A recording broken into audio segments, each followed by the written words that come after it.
Okay, so next chapter is circles. Okay, this chapter is very, very heavily linked to the previous work on straight lines.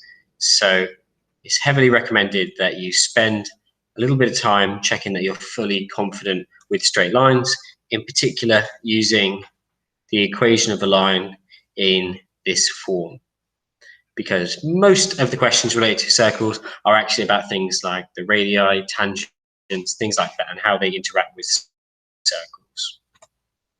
So this is what the chapter looks like. So we begin with sort of talking about the equation of a circle.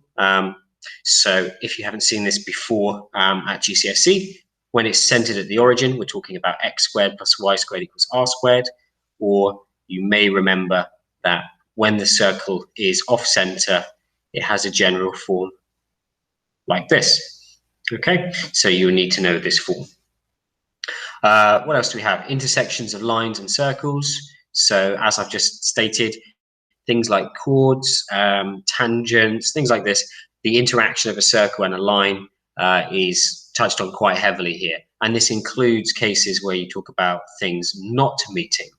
So this might make you think, for example, of the discriminant, which was in chapters 2 and 3, b squared minus 4ac. Part 3, so we talk about, in particular, tangents, perpendicular bisectors mainly, and this touches a little bit on circle theorems. So we're going to be bringing up ideas like a radius and a tangent are perpendicular to each other. A chord, the perpendicular bisector of a chord touches on the center of the circle, things like this. And circumscribing triangles. So this is things like, for example, if we have a triangle inside of a circle, we can talk about 90-degree angles and so on. Where we're going to start then is we're going to start by talking about midpoints, and at the same time we're going to talk about perpendicular bisectors. So let's imagine that we were told AB is the diameter of a circle.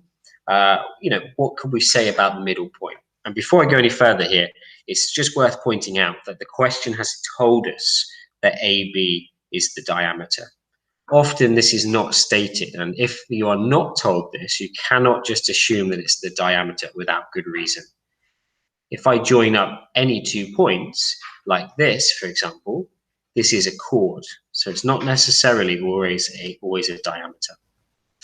What can we say about the middle point? Well, let's just sort of find the average of the x's and the average of the y's. And if we do that, we can say that M is often used to mean the midpoint, the center of this line segment, and the center of the actual circle then, because if you have the middle of a diameter, you have the middle of a circle, is 4, 6.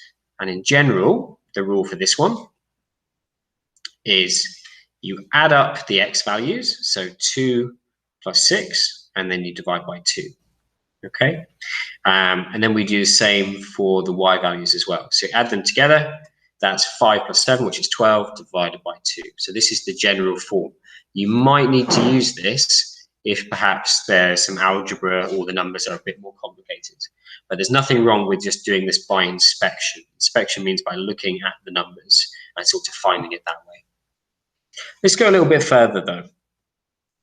If I used the idea of gradients and perpendicular gradients, I can find the perpendicular bisector of AB. So the perpendicular bisector, you would have done this with when you did constructions lower down at school quite a long time ago. It's when you used a pair of compasses and you found this line and so on. So it has 2 main ideas. Number 1, it goes through the middle, which we've just found, okay? We just looked at how to find the middle. But secondly, this right angle here is showing that it's perpendicular. So if I found the gradient of AB, and I might sort of show that like gradient of AB, and I could work this one out, then I could use perpendicular gradients. So let's call this perhaps the bisector. So perpendicular bisector. I could use the negative reciprocal trick to find the gradient and find the equation of the line. If we just do that very, very quickly, the gradient, so 7 to 2, the difference in y is 2. And the difference in x, 6 minus 2 is 4, so it's a half, okay? So the gradient of the bisector will be -2, and a quick sketch kind of confirms that. So if we have a quick look, finding AB as a half, you can find the perpendicular gradient, -2, and then if we use y minus y1 equals m, x minus x1, well, you've got the gradient, and you can use m in the equation. That's your y1 and your x1. And as you see here, this can give you the equation of a perpendicular bisector. So these are the two main skills in part 6a and 6b. One thing to note, here we're finding the perpendicular bisector of the diameter. It doesn't always have to be the diameter. You could find the perpendicular bisector of a chord, for example, which is often what you'll do later. So some quick questions. How do we find the midpoints? Well, we're going to use our x1 plus x2 over 2, and then our y1 plus y2 over 2 to find the centers. So x1, x2, that's 12. 12 over 2 is 6. Okay, so the answer for the first one is 6. And then 6 and 2 is 8, so divided by 2 is 4. Okay, so the midpoint of this line segment doesn't have to be the diameter, but just this line from 0,6 to 12,2 is 6,4. When a lot of the time you're going to have negative numbers to try and increase the difficulty and sort of make people make mistakes. So let's just be a little bit careful here. 7 plus minus 3 is going to be 4, so 4 divided by 2 is 2. And this one, the 6, if you sort of think of it a different way, the 6 outweighs the -4, so it's 2, and then divided by 2 is 1. And you can apply this in algebraic terms as well. Okay, together this is minus u, so it's minus u over 2. For the y, well, it's just minus 2v, you're not adding anything on, and it's divided by 2. So there we go. This is how we can find midpoints algebraically. So I'd encourage you just to have a quick go at the question on the board to see that you're familiar with the ideas. So pause the video here.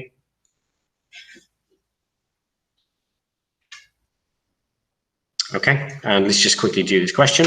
So this is a line segment. It's recommended that you do a very quick sketch. So -5, 8 is over here somewhere. 7, 2 is around here. Now, if I had a line there, where would the bisector be? Well, it would be somewhere around here. So I can use this sketch to check that my working out makes sense on the way. Let's start with the midpoint first. The midpoint, -5 plus 7 is 2, and divided by 2 is going to be 1. So that sort of looks like my sketch. Actually, the midpoint is over here somewhere. Okay, it's more over here. For the y, 8 plus 2 is 10, so 5. So you can see my sketch sort of shows that roughly I've got the right idea. So it's over here somewhere. Gradients, well, we start with the gradient of AB, so MAB. Let's do the right-hand side minus the left-hand side. So let's do 2 minus 8 is the difference in y's. And for x, the right minus the left, 7 minus -5. So this is -6 over 12, or in other words, it's -1/2. And again, the sketch confirms that. It says that the line segment should have a negative gradient. For the perpendicular bisector, we use the negative reciprocal, so turn it upside down and change the sign. It's just 2. And finally, we plug it all into this equation here. So y minus, don't forget, you need to use the midpoint. So y minus 5, not 1, 5. So y minus 5 equals 2 times by x minus 1. And we can expand this out and get it all onto one side and so on. And we should be able to get this as our answer. Okay, so just pause the video here, have a quick go at the questions on the screen. So this is the main question. then have a go at this one here, and finally, this is the challenge.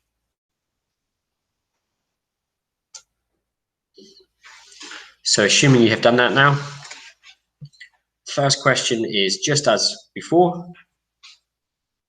It doesn't matter, by the way, if you do the right minus the left or the left minus the right, as long as you pick one direction and you're consistent.